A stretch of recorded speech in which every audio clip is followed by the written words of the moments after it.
Olá! Hoje eu quero trazer para você um resumo de um estudo clínico com Viscum-Album envolvendo o tratamento de pacientes com câncer de mama operado, em comparação com quimioterapia e controle.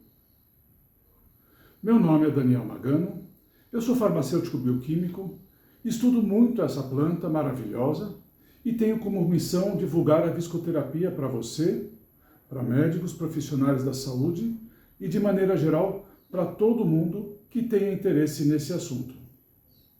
Se você se interessa por Viscum-Album, por oncologia integrativa e por uma visão mais holística da saúde e da medicina, inspirada na antroposofia de Rudolf Steiner, já se inscreve no canal e aciona o sininho para receber as novidades. E se você achar que esse vídeo merece, deixa também o seu joinha de sempre. Bom, vamos ao estudo. Hoje nós vamos falar de um estudo clínico prospectivo, controlado e comparativo, que avaliou o tratamento pós-cirurgia radical de excisão de carcinoma de mama. O título original da publicação é Prospektive Studie beim radikal operierten Mammakarzinom mit Polychemotherapie, Helixor und unbehandelter Kontrolle. Em português, podemos traduzir assim como estudo clínico prospectivo no carcinoma mamário radicalmente operado, com poliquimioterapia, Viscum-Album Helixor e controle não tratado. Esse estudo foi conduzido em Viena, na Áustria, pelo Dr. Johannes Gutsch, coordenado pelo Instituto Ludwig Boltzmann, em cooperação com 10 clínicas austríacas. O objetivo foi comparar a taxa de sobrevida em 5 anos de 3 grupos principais: o grupo tratado com Viscum-Album, o grupo tratado com quimioterapia e um grupo controle. Além disso, foram avaliados alguns subgrupos definidos de acordo com o acometimento dos gânglios axilares. As pacientes foram divididas aleatoriamente em 3 grupos. O grupo que recebeu Viscum-Album na preparação do Helixor era composto por 192 pacientes. O grupo que recebeu quimioterapia tinha 177 pacientes e o grupo de controle tinha 274 pacientes. Todas essas pacientes tinham um carcinoma de mama confirmado histologicamente, com estágio tumoral T1 a T3, N0 a N3 e M0. Elas foram submetidas a mastectomia simples com revisão axilar. Vamos olhar agora para o tratamento com Viscum-Album. As pacientes desse grupo iniciaram o tratamento com uma escalação de dose: 1 mg, 5 mg, 10 mg, 20 mg e, finalmente, 30 mg. As aplicações eram subcutâneas, 3 vezes por semana. Depois de chegar aos 30 mg, essa dose era mantida e o tratamento era realizado em ciclos de 5 semanas, sempre com 3 aplicações por semana. E o número de ciclos foi diminuindo ao longo dos anos depois da cirurgia. No primeiro ano foram realizados 10 ciclos, no segundo ano de 8 a 9 ciclos, no terceiro de 6 a 7 ciclos, no quarto de 5 a 6 ciclos, no quinto de 4 a 5 ciclos e, quando possível, no sexto ano de nenhum até 4 ciclos. Agora vamos ao grupo que recebeu quimioterapia. Depois da cirurgia, essas pacientes foram tratadas com a composição conhecida como CMFV: ciclofosfamida, metotrexato, 5-fluorouracila e vincristina. Esse tratamento foi realizado no primeiro e no segundo ano após a cirurgia, sendo que no segundo ano a vincristina foi excluída. As doses e o esquema terapêutico estão apresentados no quadro correspondente do estudo. E havia também o grupo controle. Essas pacientes não receberam nem quimioterapia, nem viscoalbo, porque a cirurgia era considerada, em princípio, curativa.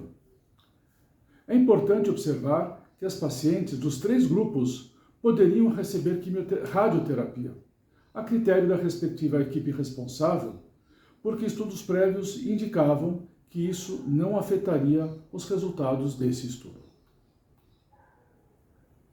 Além dos 3 grupos principais, cada grupo foi subdividido de acordo com o acometimento dos linfonodos.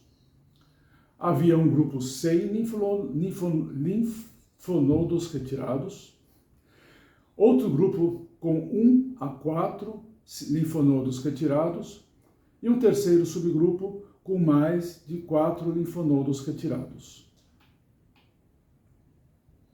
Em relação à análise estatística, os principais métodos aplicados foram o critério de prognóstico, segundo o modelo de risco proporcional de Cox, e a comparação entre os grupos pelo teste de log-rank de Peto. Com esses métodos, a aplicação do método do diagrama de Kaplan-Meier se torna homogeneamente aplicável para todas as covariáveis. As pacientes foram acompanhadas, em princípio, durante 5 anos ou até o falecimento, caso isso acontecesse antes.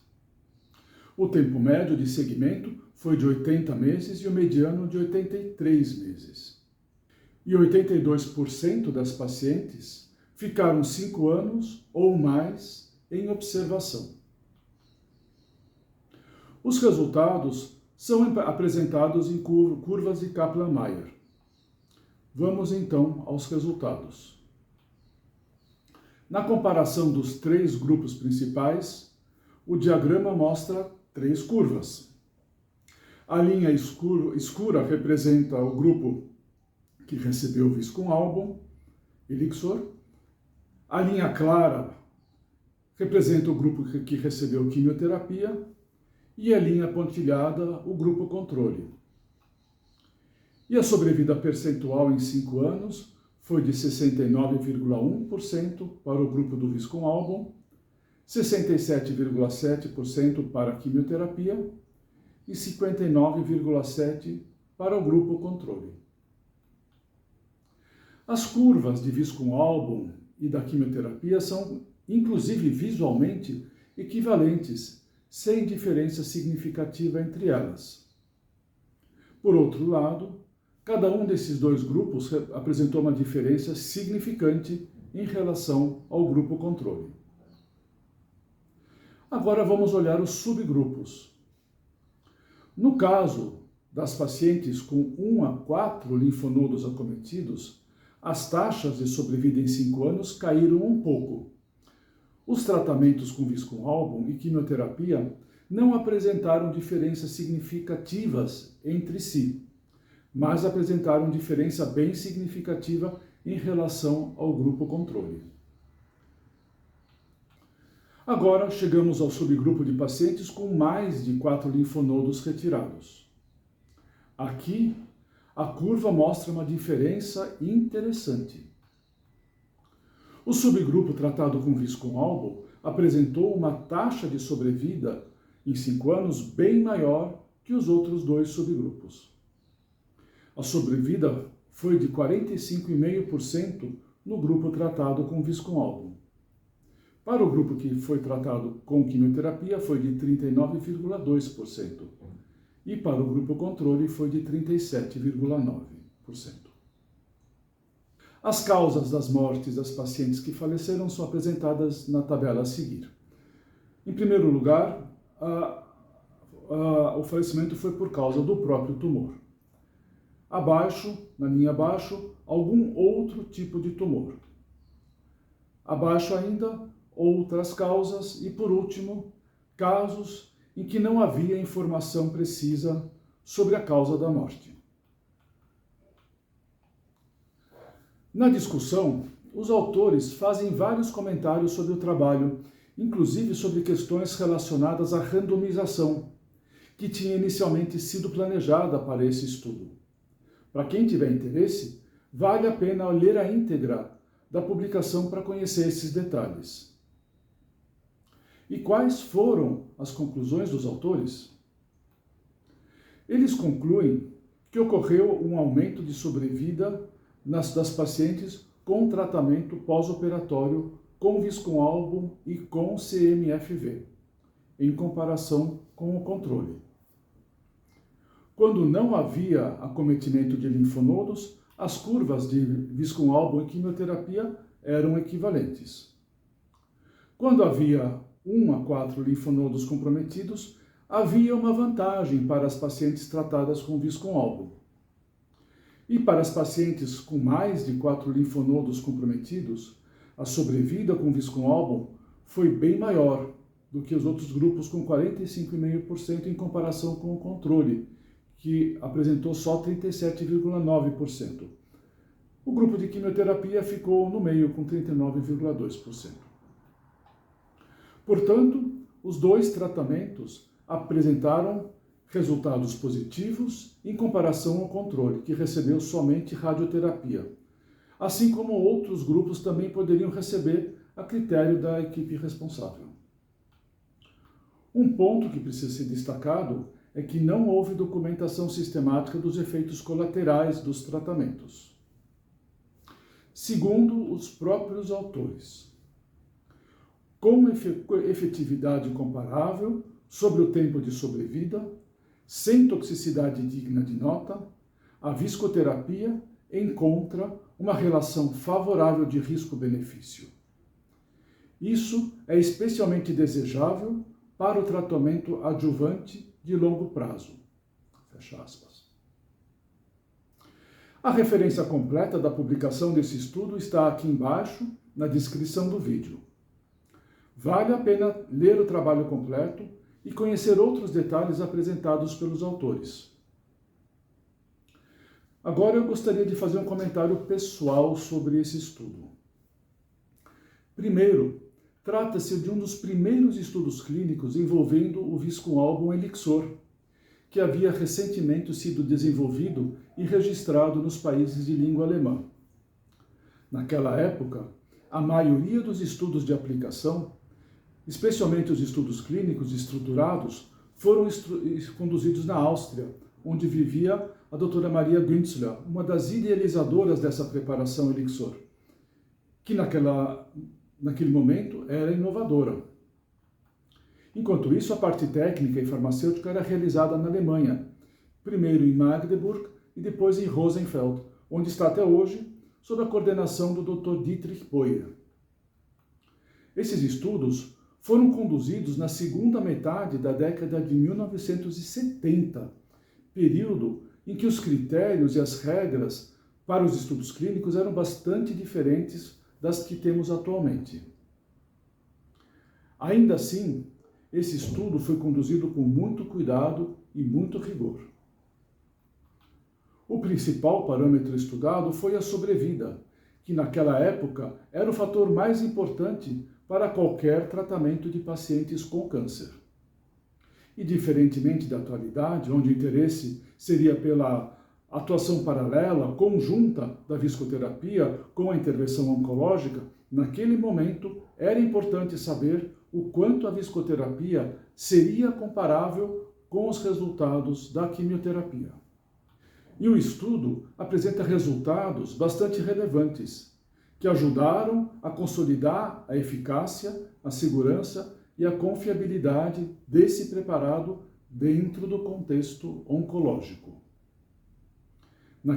Naquela época, esse contexto era ainda tratado como complementar. O conceito de integratividade na oncologia veio somente algumas décadas depois. Bom, chegamos ao final do nosso resumo. Se você gostou desse vídeo, não esquece de marcar o joinha e de se inscrever no canal. E se você, assim como eu, está se encantando com o Viscoalbo, dá uma olhada também no meu livro. Ele é escrito com uma linguagem acessível, bem ilustrado,